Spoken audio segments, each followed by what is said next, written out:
Öğrencilerimiz şu anda dağıttığımız kırtasiye malzemeleri, okul malzemeleri hepsini şu anda giyiyorlar.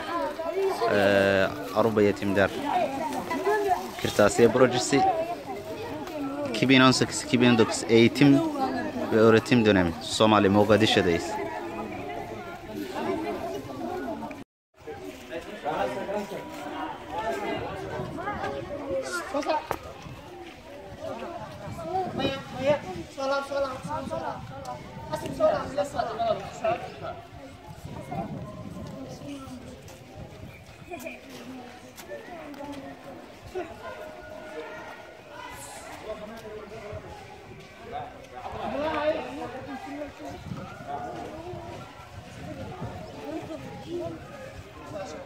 Sa.